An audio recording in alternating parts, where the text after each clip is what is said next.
আজকে আমরা ভারতের সাধারণ পরিচয় অর্থাৎ ভারত পরিচয়ের ব্যাপারগুলো নিয়ে আলোচনা করব। তো এখানে আমরা কোন কোন প্রশ্নগুলো পড়ব, সেগুলো আমরা একবার দেখে নেব। প্রথম যে প্রশ্নটা আছে দেখো, এখানে আছে দেশ। তো দেশের ক্ষেত্রে আমাদের দেশের নাম কি? ভারত। সেই ভারতবর্ষের আরও অনেকগুলো নাম আছে, সেগুলো কি কি? আর্যাবত, জম্বুদ্বীপ, ভারতবর্ষ, হিন্দুস্তান আর হচ্ছে ইন্ডিয়া। এর মধ্যে জম্বুদ্বীপ এটা খুব ইম্পর্ট্যান্ট। ভারতের প্রাচীন নাম ছিল জম্বুদ্বীপ বা আর্যাবত্য বলা হয়, আর বাকিগুলো বলা হচ্ছে। ভারতবর্ষের রাজধানী কি? নিউ দিল্লি বা নতুন দিল্লি। ভৌগোলিক অবস্থান। ভৌগোলিক অবস্থান মানে হচ্ছে ভারতবর্ষ পৃথিবীর মধ্যে কোথায় অবস্থান করছে।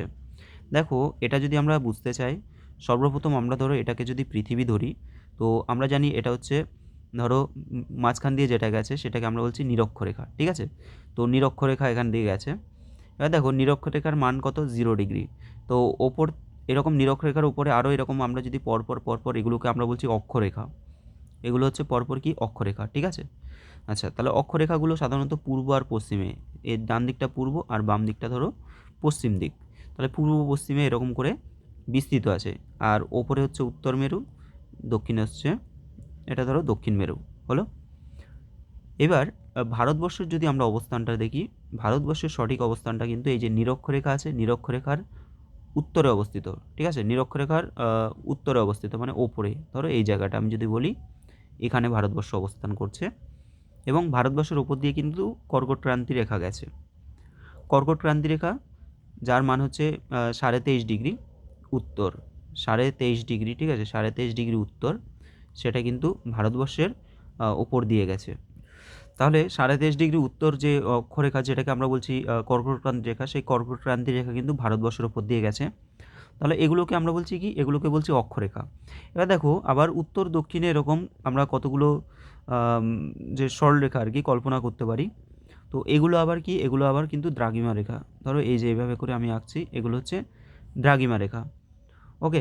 তো ভারতবর্ষের যদি অবস্থান দেখি আমরা, ভারতবর্ষ তাহলে কোথায় অবস্থান করছে? ভারতবর্ষ কিন্তু, তো এই যে তোমাদের আরেকটা ব্যাপার দেখিয়ে দিই, এখানে একটা মূল যে দ্রাঘিমা রেখা আছে, ঠিক আছে? একেবারে মিডিলে ধরো একটা দ্রাঘিমা রেখা আছে। তাহলে এই দ্রাঘিমা রেখার সাপেক্ষে যদি আমরা এই দিকে বলি, তাহলে এটা হচ্ছে পূর্ব গোলার্ধ। আর যদি পশ্চিম দিকে হয় তাহলে হয়ে যাবে পশ্চিম গোলার্ধ, ঠিক আছে? আবার নিরক্ষরেখার সাপেক্ষে, রেখার সাপেক্ষে ওপরে যদি হয় সেটা হচ্ছে উত্তর গোলার্ধ, আর নিচের দিকে হচ্ছে দক্ষিণ গোলার্ধ।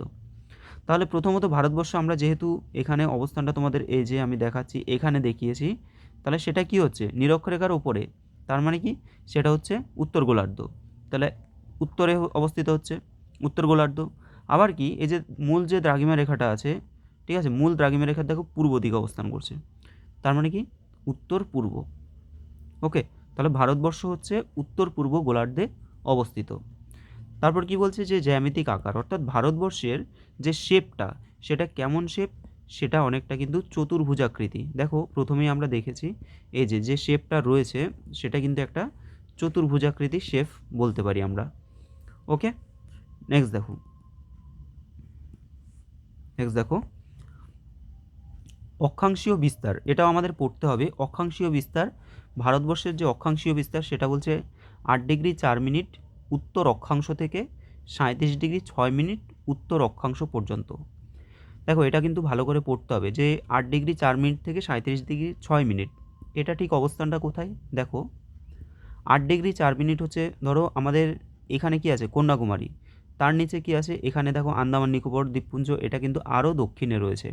ভারতবর্ষের একেবারে দক্ষিণে দেখো এখানে, এখানে আমরা একটা বিন্দু পাই, সেটাকে আমরা পিগমিলিয়ন পয়েন্ট বলি, বা সেটাকে আমরা ইন্দিরা পয়েন্ট বলে থাকি, ঠিক আছে? তো এটা হচ্ছে ইন্দিরা পয়েন্ট বা পিগমিলিয়ন পয়েন্ট। আর উত্তরতম একটা বিন্দু হয় একেবারে উত্তরে, তো সেটা হচ্ছে ইন্দিরা কল। তো তোমরা মনে রাখবে এখানে কল কল চাপলে কী হবে? জল নিচের দিকে পড়বে, অর্থাৎ ইন্দিরা কল হচ্ছে ওপরের দিকে। এটা মনে রাখার জন্য বললাম। ওকে। তাহলে ইন্দিরা কল হচ্ছে ওপরের দিকে অবস্থান হবে। একেবারে দক্ষিণের যে বিন্দুটা সেটা হচ্ছে ইন্দিরা পয়েন্ট বা পিগমেলিয়ন পয়েন্ট। আর এখানে যেটা আছে মূল ভূখণ্ডের যদি আমাদের একেবারে দক্ষিণতম বিন্দু বলে, এটা কিন্তু এটা হয়ে যাবে কেপ কুমারিন বা কন্যাকুমারী। কন্যাকুমারী বা কেপ কুমারিন হবে, ঠিক আছে?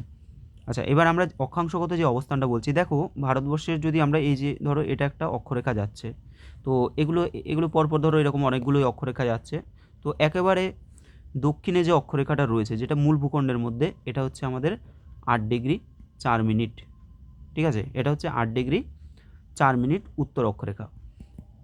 আর একেবারে ওপরে যে দেখছো একদম ওপরে, এটা হয়ে যাবে কত? এটা হয়ে যাবে তোমার 37 ডিগ্রি 6 মিনিট উত্তর অক্ষরেখা।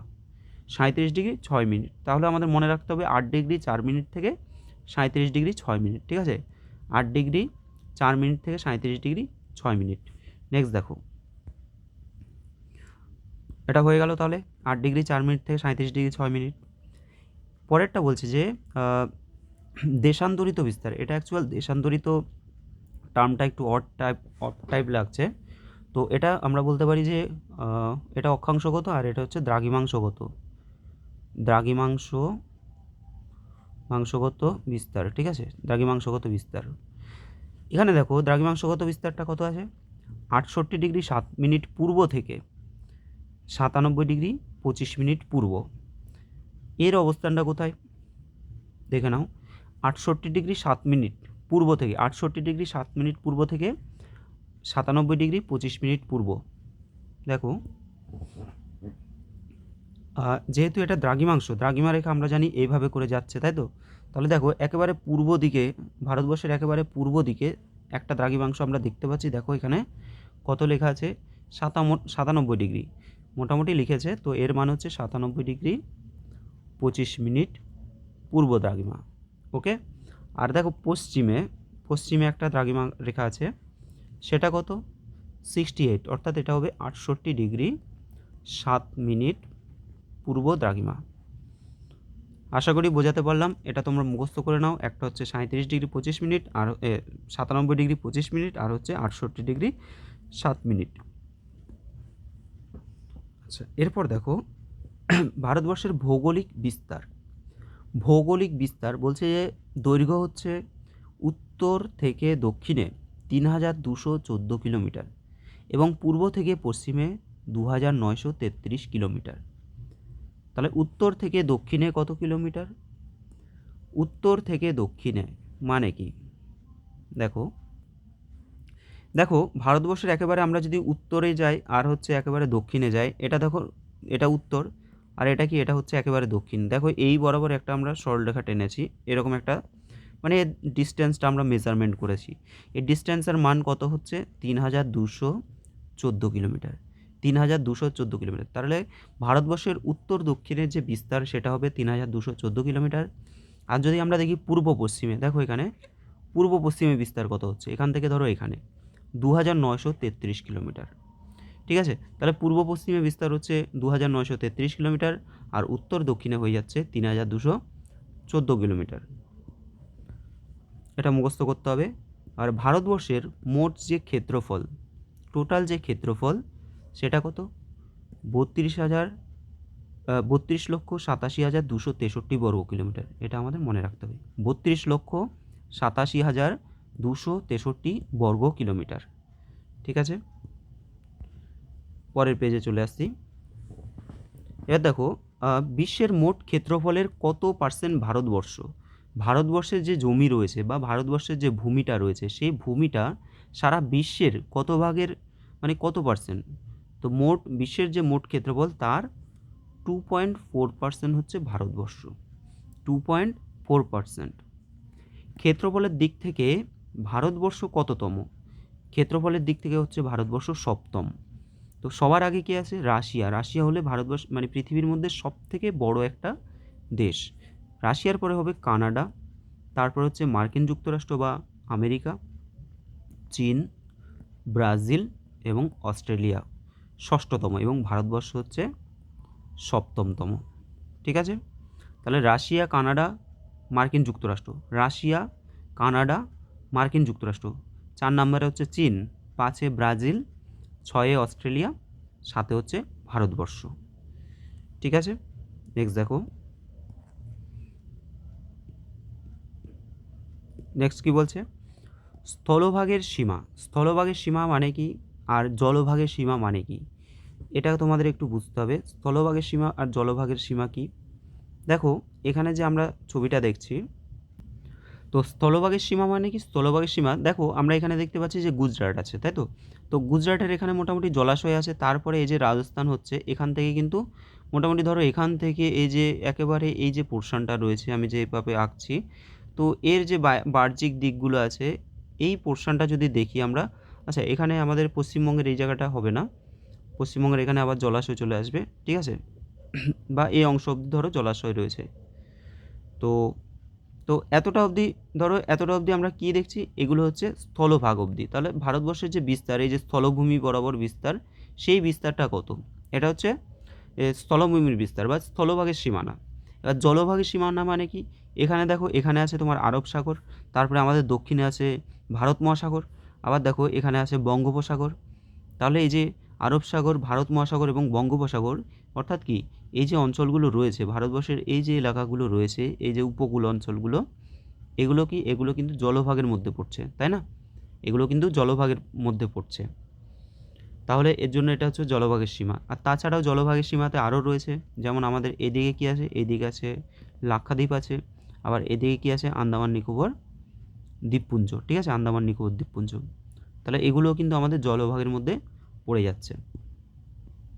এবার দেখো, তাহলে আমাদের এই যে এখানে যে প্রশ্নটা ছিল যে স্থলভাগের সীমানা কত, 15,106.7 কিলোমিটার, 15,106.7 কিলোমিটার, 15,106.7 কিলোমিটার। আর জলভাগের সীমানা কত, 7,516.6 কিলোমিটার, 7,516.6 কিলোমিটার, এটা হচ্ছে জলভাগের অংশ, ঠিক আছে। এটা কিন্তু খুব ইম্পর্টেন্ট কোয়েশ্চেন, এই যে 7,516.6 কিলোমিটার। ভারতবর্ষে যে জলবায়ু দেখা যায় সেটা হচ্ছে মৌসুমি জলবায়ু। ভারতবর্ষে কেমন প্রকৃতির জলবায়ু দেখা যায়, সেটা হচ্ছে মৌসুমি জলবায়ু।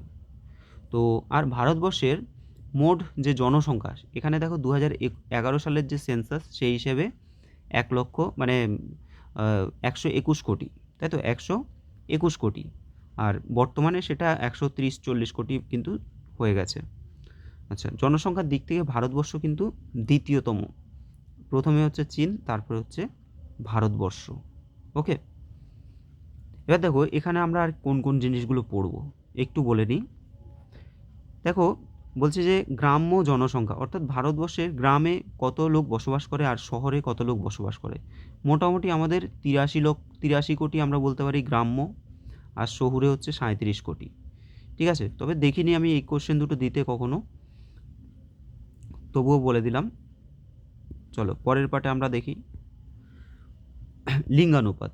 এটা কিন্তু মোস্ট ইম্পর্ট্যান্ট, আমাদের মনে রাখতে হবে এটা, যে ভারতবর্ষের লিঙ্গানুপাত, লিঙ্গানুপাত মানে কি, প্রতি 1000 জনে পার 1000, 1000 জন পুরুষের মধ্যে কতজন মহিলা।